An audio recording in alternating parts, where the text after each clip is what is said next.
na pointi 3. Mtani wako kesho pia anacheza na Azam.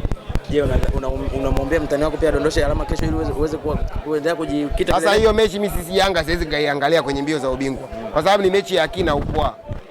Na upwa. Simba wakishinda inshallah, Azam wakishinda hewala, ikitokea draw watajua wenyewe. Nishakwambia Yanga tunajiangalia wenyewe kwenye mbio za ubingwa kwa sababu hii ligi kila mtu anajua, kila mtu ni adui wa Yanga. Sasa unaweza ukafurahia Simba kumfunga Azam ikawaleta madhara kwako, au Azam kumfunga Simba. Mimi hiyo mechi ichezwe isichezwe haiathiri chochote kwenye mbio zetu za ubingwa. Ukija kuangalia unaenda kucheza pia Mwanza pale na Pamba Jiji. Imekuwa ni mgumu sana kuachia pointi kwenye uwanja wako nyumbani. Je, wewe umejipanga vipi kuhakikisha unaweza kumenyana na Pamba Jiji? Anaenda kuachia kwa mara ya kwanza. Kwa mara ya kwanza. Unajiamini kaka? Sasa timu sinayo. Anaenda kuachia pointi kwa mara ya kwanza. Na kija kuangalia anavyocheza na Pamba, Depo hayupo. Hata akicheza Buba tutapata matokeo zidi ya Pamba.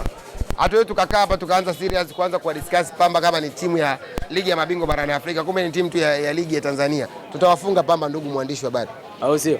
Ukija kuangalia pia sasa hivi mmekuwa na match back to back. Mkao mnalalamika na nini?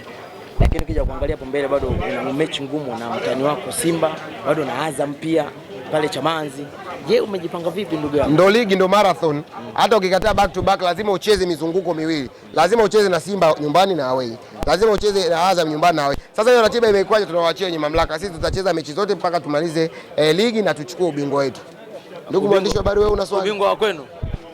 Sasa tunashindana na nani? Nimechukua ubingwa mara 4 mfululizo. Huu wa 5 ni usubiri mtu aupate kwa bahati nasibu au mimi ni utetei. Ila swala la kuniuliza mimi ubingwa tutachukua.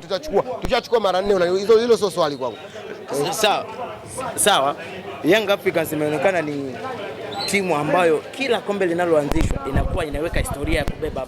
Yeye yenyewe ndio anakuwa ya kwanza kubeba. Je, tupe siri ya mafanikio hapo. Kwa hiyo rekodi yoni ni nzuri. Siri ya mafanikio ni kama hivyo, leo unakumbuka kila kombe Yanga ikianzishwa inakuwa la kwanza kulichukua. Kama tusingekuwa tunafanya hivyo, hata wewe usingekuwa unaongea leo kwenye kipaza sauti. Kwa hiyo siri ya mafanikio ni hiyo, ili mkumbuke na mwe mnaongea kwenye kipaza sauti. Mwandishi wa habari, una swali? Swali nalo. Swali lako ni swali gani? Upande wa pili tumesikia malalamiko yao kuhusu upande wa viingilio kwenye mchezo wa kesho kati ya Azam na Simba. Unazungumziaje? Sasa wewe ni mgeni wa mchezo. Swala la viingilio wewe linakuashia nini? Wewe unaenda kutimiza majukumu ya kwenda kucheza ugenini. Pilipili usioila ya kuashia nini? Wewe washakwambia wale ni matajiri wa Chamazi.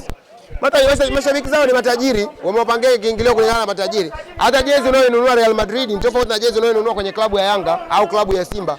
Azam timu yao ni matajiri. Wachezaji wao wanalipwa kwa wakati. Wachezaji wao wanakula kwa wakati. Wachezaji wao wana mikataba mikubwa.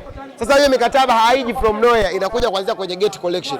Naungana na Azam FC kwa sababu wao ndio mwenyeji wa mchezo. Wakiona hawawezi kulipa hivyo viingilio na mashabiki wao, ipo Azam TV, burudani kwa wote. Yaani hawatupaswi kulialia. Kama tunasema ligi ni ya 4 kwa ubora barani Afrika, kwa nini viingilio viwe 1200? Na ungana na Azam FC viingilio viwe vikubwa. Kwa sababu wachezaji wanasajiliwa kwa gharama kubwa. Ni mtu kama Alan Okello sio mtu mdogo, inahitaji investment ya kutosha. Ndugu waandishi wa habari, kesho muende mkaangalie mechi ya Akina Upwa. Mechi ya kesho ni ya nani? Akina Upwa. Nimeona Alan Okello ameshinda man of the match. Kama unadhani ile tuzo ni ndogo, nenda kwenye kabati la Elim Mpanzu Kibisawala. Hajawahi kuishinda ile tuzo tokea amekuja Tanzania. Okello sasa amekuja dirisha dogo. Mpanzu yuko kuanzia msimu jana mpaka leo hajawahi kushinda man of the match. Na inasemekana kuna mgomo hajarejea kambini. Sasa pilipili usioila ya kuashia nini? Hayo ni wako wao. Mimi na focus na Yanga.